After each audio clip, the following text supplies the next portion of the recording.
I'm Hazel Adeline D. Marasigan from Summer State University, 5th year of Bachelor of Science, major in Architecture. I am an artist, singer, and cosplayer. Hi ma'am, good evening. Ma'am, andito po kami ngayon upang ikaw ay aming interviewin kasi ikaw yung napili namin na artist dahil na-inspire kami sa inyong mga gawa. Ma'am, I have a question po. First, what inspires you to create your art as an artist? My second question is, what is the biggest influence making or creating your art? My biggest influence is about mental health. Let me relate po. It art kasi related to mental health. Kaya mental health? It art kasi is more on expression based on our feelings and our ideas or ano man adi ang nahuna. Whenever nga, based on my experience, whenever I feel down or depressed, instead of doing something that can hurt myself, I spend my time pagdodrawing ko. Kaya pagdodrawing ko? Kay, I know na masama ka na ako nahuna. Mas napapagaan. Yes, mas napapagaan ko kung nag-express ko yung pinaagi ang pagdodrawing. Whether malain hiya or jolly man hiya, as well as nagagawas ko yun, kumbaga naiiban, akong bitaw.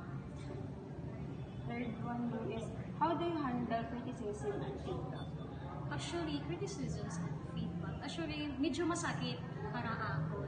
Kay mga nahatag kasi ito kung may mga experience na or may mga titulo na. But this criticism, actually may makukuha kayo ni. It's something I learned, a lesson na pwede may apply. Ma'am, my third question is, how do you handle criticism and feedback? The way I handle this kind of criticisms, actually, masakit para ako.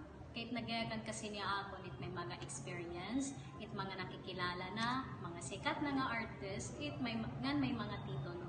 But instead to think those, ginti-take ko na lang ini as a lesson. Kay banin man ira criticism, may mahibago man la ako, na pwede ko may apply the way pagdodrawing ko, pati ang mga masusunod ko pa ng mga hirumuan.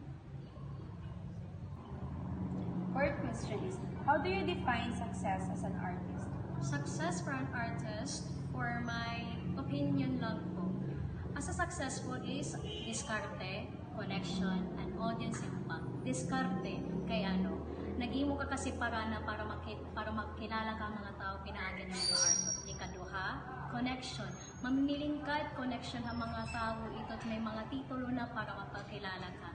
And audience impact. Audience impact, it's about showing your artwork kung anong may daga, kung anong yung capability, kung anong ino skills, kung anong yung artwork na yung maging papakita, kung ano yung theme or ano man yung definition ini